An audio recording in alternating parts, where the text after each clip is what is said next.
இதுதாங்க எங்க தமிழ்நாடு.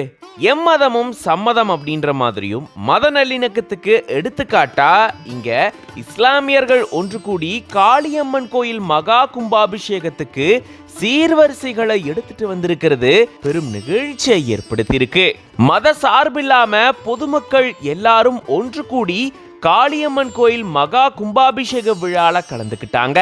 கடலூர் மாவட்டம் சிதம்பரம் பக்கத்துல இருக்கு கிள்ளை அப்படின்ற கிராமம். இந்த கிராமத்துல பழமை வாய்ந்த காளியம்மன் கோயில் இருக்கு. இந்த கோயில்ல மகா கும்பாபிஷேக விழா ஏற்பாடு செய்யப்பட்டிருக்கு. இந்த அஷ்டபந்தன மகா கும்பாபிஷேக விழா வேத மந்திரங்கள் முழங்க, புனித நீர் எடுத்துட்டு வரப்பட்டு கோபுரத்துல ஊற்றப்பட்டு வெகு விமர்சையா நடத்தப்பட்டிருக்கு. மங்கள வாத்தியங்கள் முழங்க மகா கணபதி ஹோமம் உட்பட சிறப்பு யாகங்கள் நடத்தப்பட்டு இந்த அஷ்டபந்தன மகா கும்பாபிஷேக விழா வெகு விமர்சையா நடத்தப்பட்டிருக்கு. இந்த கும்பாபிஷேக விழாவுக்கு அந்த பகுதியில் இருக்கக்கூடிய கிள்ளை தைக்கால் சேர்ந்த சையத் சகாபாய் அப்படின்றவருடைய தலைமையில இஸ்லாமிய மக்கள் எல்லாரும் ஒன்று கூடி காளியம்மனுக்கு வாழைப்பழம், மாதுளை பழம் உட்பட சீர்வரிசை தட்டுகளோட கோயிலுக்கு வந்திருக்காங்க. காளியம்மனுக்கு சீர்வரிசையை செஞ்சிருக்காங்க.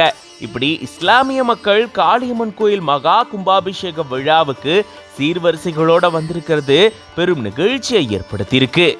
ஆயிரக்கணக்கான பக்தர்கள் இந்த கும்பாபிஷேக விழால கலந்துக்கிட்டு அம்மனை தரிசனம் செஞ்சிருக்காங்க. சமூக செயல்பாட்டாளர் ஈஸ்வரலிங்கம் மற்றும் எம்எல்ஏ பாண்டியன் உட்பட பல பேர் கலந்துக்கிட்டாங்க. 50க்கும் மேற்பட்ட போலீசார் பாதுகாப்பு பணியிலையும் ஈடுபடுத்தப்பட்டிருக்காங்க. மத நல்லிணக்கத்துக்கு எடுத்துக்காட்டா இஸ்லாமிய மக்கள் காளியம்மன் கோயில் மகா கும்பாபிஷேக விழாவில் சீர்வரிசைகளோட வந்து கலந்துக்கிட்ட சம்பவம் பொதுமக்கள் மத்தியில பெரும் நிகழ்ச்சியை ஏற்படுத்தியிருக்கு.